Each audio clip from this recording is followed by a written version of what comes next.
இந்த வீடியோவை பாக்குறப்ப பெருமாளே நமக்கு மோட்சம் கொடுத்த உணர்வை ஏற்படுத்துது.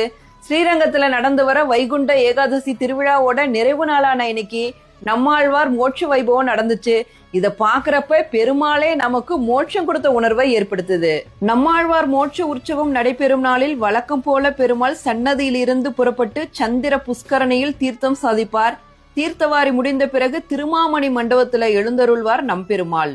முக்தி அடைபவரின் வேடத்தில் நம்மாழ்வார் இருப்பார். கிரீடம் உள்ளிட்ட ஆபரணங்கள், பட்டை பீதாம்பரம் ஏதும் இல்லாமல் வெள்ளை நிற ஆடை உடுத்தி பன்னிரு திருநாமம் அணிந்து துளசி மாலையும் தரித்து சேவை சாதிப்பார். 2 அர்ச்சகர்கள் தங்களின் உடலில் போர்வையால் போர்த்தி கொண்டு ஆழ்வாரை கைகளில் தாங்கி சத்திர சாமங்கள் பிடிக்கப்படும்.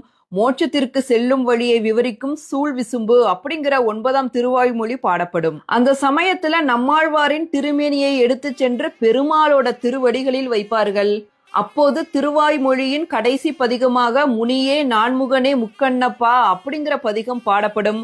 இந்த பதிகம் பாடப்படும் போது நம்மாழ்வாரின் திருமேனியின் மீது துளசியை வைத்து கொண்டே இருப்பார்கள்.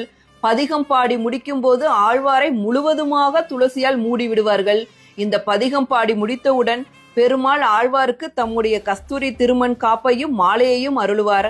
அதற்கு பிறகு எங்களுக்கு ஆழ்வாரை கொடுத்தருள வேண்டும் அப்படின்னு அடியாளர்கள் பெருமாளிடம் பிரார்த்தனை செய்வார்கள். அப்போது மூடியிருந்த துளசியை நீக்கிவிட்டு மீண்டும் ஆழ்வாரை யதாஸ்தானம் செய்ய கைகளில் தாங்கிக் கொள்வார்கள். நம்மாழ்வார்க்கு மோட்சம் கொடுத்த பிறகு பெருமாள் திருமாமணி மண்டபத்திலிருந்து சன்னதிக்கு புறப்படும் போது மார்கழி பணிக்காக போர்வை போர்த்தி கொண்டு விழாமிச்சை வேர் சப்பரத்துல எழுந்தருள்வார். பெருமாள் சன்னதி சேர்ந்தவுடன் நம்மாழ்வார் மோட்ச உற்சவம் நிறைவடையும். இதோட வைகுண்ட ஏகாதசி திருவிழாவும் நிறைவடையும். இனிமே அடுத்த வருஷம் தான் வைகுண்ட ஏகாதசி திருவிழாவை நம்மளால சேவிக்க முடியும். உங்களுக்கு பெருமாள் பிடிக்கும்னா கமெண்ட்ல பெருமாள் டைப் பண்ணுங்க. ஓம் நமோ நாராயணா, அன்பே சிவம்.